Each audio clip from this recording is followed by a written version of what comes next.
avec des maladies, des sida, des problèmes, des situations terribles. Il y a des gens qui se trouvent dans des guerres. Mais Dieu nous a fait la grâce d'être en vie. Bien-aimés, c'est parmi les grands miracles de la vie d'un enfant de Dieu. Parmi ces miracles, nous ne manquerons jamais la parole de louer notre Dieu. Alléluia. La louange, c'est ce que Dieu se réjouit. Et laisse-moi te dire aussi que la louange, c'est aussi un acte de la foi. Louer sans voir. La Bible dit, heureux celui qui n'a pas vu, que ses oreilles n'aient rien entendu, mais il l'a crié. Pendant que tu crois que de la manière que je suis comme ça aujourd'hui, demain je ne serai pas comme ça. Cette année ne finira pas comme ça. Bien-aimé, tu loueras Dieu. Tu loueras l'Éternel. L'homme de Dieu nous avait déjà parlé sur l'introduction sur la louange. Et aujourd'hui, bien-aimé dans le Seigneur, je viens justement te parler sur la puissance de la louange. Alléluia. Alléluia. Alléluia. Amen. Bien-aimé, la louange est puissante. La Bible dit que Dieu siège au milieu de la louange de son peuple. Si nous ouvrons la Bible au livre de Psaume 22, 4e verset, nous allons voir ces paroles. Pour que Dieu puisse siéger, bien-aimé, il faut que Dieu puisse descendre au milieu de nous. Et lorsque Dieu descend, bien-aimé, dans le Seigneur, nous voyons que Dieu descend avec toute sa puissance, toute son autorité, toute sa force et toute son armée entre son peuple. Et pendant que Dieu descend au milieu, il y a des miracles qui s'opposent, il y a des miracles qui se manifestent. Et c'est la puissance de Dieu qui se démontre au milieu de son peuple. Alléluia. La louange, ou la puissance de la louange, c'est parmi des âmes qui peut délivrer la vie d'un enfant de Dieu. Alléluia. Nous allons voir dans le livre de Josué, vous pouvez vous asseoir. Je demande celui qui peut trouver déjà, il va nous faire la lecture. Notre sœur Delphine, s'il te plaît. Josué 6.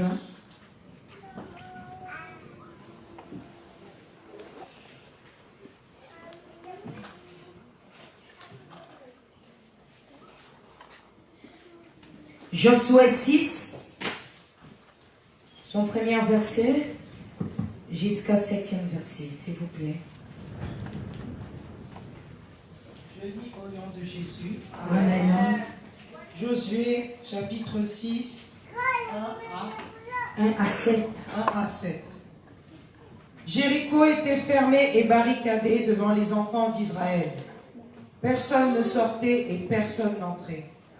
L'Éternel dit à Josué, « Vois, je livre entre tes mains Jéricho et son roi, ses vaillants soldats. Faites le tour de la ville, vous tous les hommes de guerre. Faites une fois le tour de la ville. Tu feras ainsi pendant 6 jours. 7 sacrificateurs porteront devant l'arche 7 trompettes retentissantes. Le 7e jour, vous ferez 7 fois le tour de la ville. Et les sacrificateurs sonneront des trompettes. Quand ils sonneront de la corne retentissante, quand vous entendrez le son de la trompette, tout le peuple poussera de grands cris. Alors, la muraille de la ville s'écroulera, et le peuple montera, chacun devant soi. Josué, fils de Nun, appela les sacrificateurs et leur dit, « Portez l'arche de l'alliance, et que 7 sacrificateurs portent 7 trompettes retentissantes devant l'arche de l'Éternel. » Et il dit au peuple, « Marchez, faites le tour de la ville et que les hommes armés passent devant l'arche de l'Éternel. » C'est la parole du Seigneur. Alléluia. À la maison, vous pouvez continuer jusqu'à la fin, vous allez comprendre, mais nous courons vers les temps. Alléluia. Bien-aimés, nous savons et nous connaissons très bien l'histoire de Josué. Josué, c'est parmi les hommes qui a pris le relève après la mort de Moïse. Nous le savons tous. Alléluia. C'était parmi que le peuple d'Israël sortait en Égypte pour aller à la terre promise. Et c'est Jéricho, c'est l'avant-dernière ville qu'ils ont retrouvé l'obstacle pour sortir ou pour atteindre leur but ou les destinées que l'Éternel a promettu pour eux. Alléluia. La Bible dit, pendant qu'ils marchaient, ils ont retrouvé cet obstacle. Le mur de Jéricho. La ville de Jéricho. Nous savons qu'on nous a dit que Jéricho était fermé et barricadé. Donc ils n'avaient plus la façon ou la manière de pouvoir avancer. Ils étaient limités. Ils étaient bloqués. Ils n'avaient plus manière ni façon de pouvoir atteindre la promesse de Dieu. Alléluia. Dans l'histoire, la Bible nous dit que Dieu orienta à Josué de dire à son peuple de faire les tours pendant 6 jours et au 7e jour, ils vont vivre le miracle de Dieu. Alléluia. Bien-aimés, vous savez, Israël, c'est le peuple de Dieu. Dieu a marché avec Israël. Dieu a opéré de miracles que nous connaissons tous. Mais arrivé devant Jéricho, Dieu n'a pas demandé la prière, mais Dieu avait besoin de la louange. Alléluia. C'était tout simplement parce que Dieu voulait manifester sa puissance au milieu de son peuple à travers la louange. Je vais parler sur 2 ou 3 points selon ce que le Saint-Esprit peut nous inspirer. La Bible dit que Josué ordonna au peuple de faire les tours pendant 3 jours selon l'ordre venant de Dieu.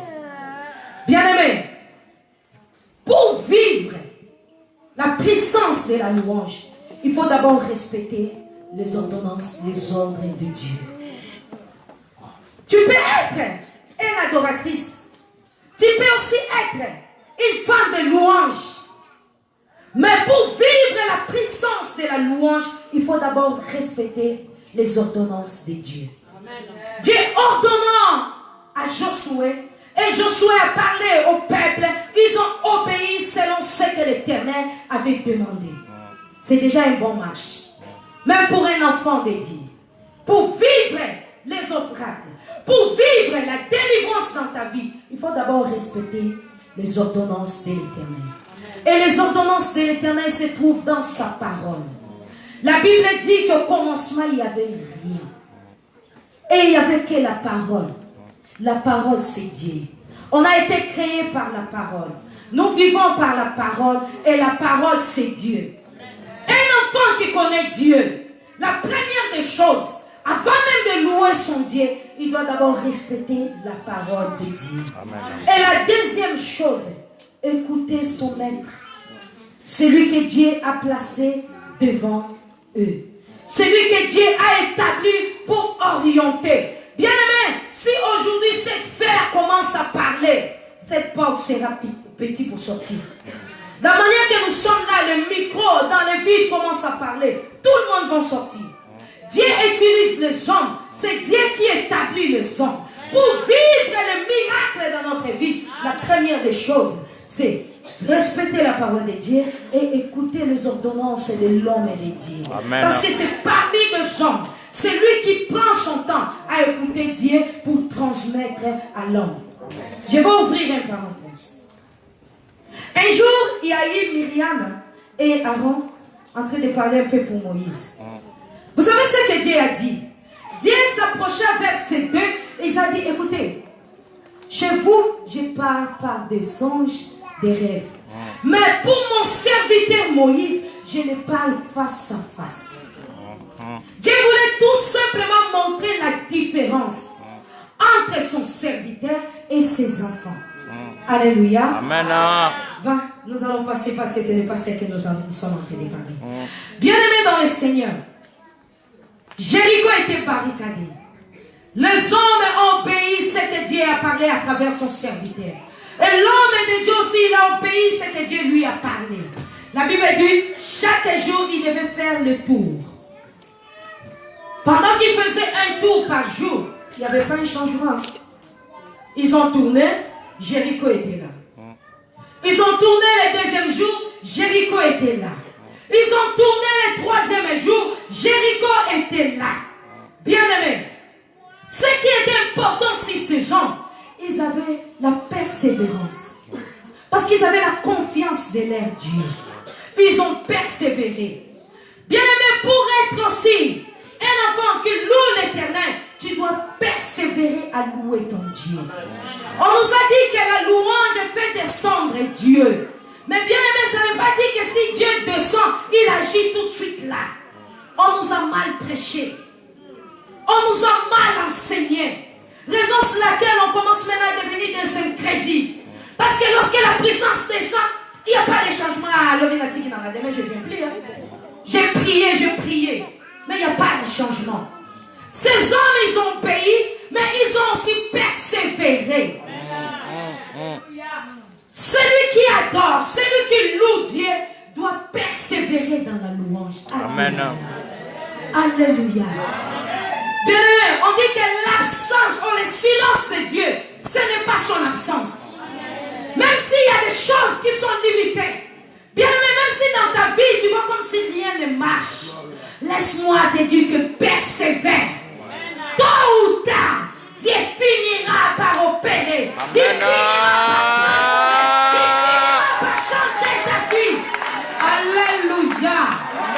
Il n'est pas un fils de l'homme pour mentir. Il a dit invoque-moi. Je te répondrai. Mais la réponse de Dieu, ça n'exige pas que tu puisses les juger. Tu insistes, Dieu agit seulement aujourd'hui. Parce qu'il est omnipotent, il est omniscient. Il connaît ce qui peut arriver demain. Au moment que tu demandes le papier aujourd'hui, Dieu n'a pas encore donné. Bien aimé, Dieu connaît. Dieu sait pourquoi il n'a pas encore donné. Dieu le sait très bien. Il connaît les temps. Il agit dans les temps fixés au moment opportun. Toi, ton problème, c'est de persévérer. N'abandonne jamais. Continue à louer ton Dieu.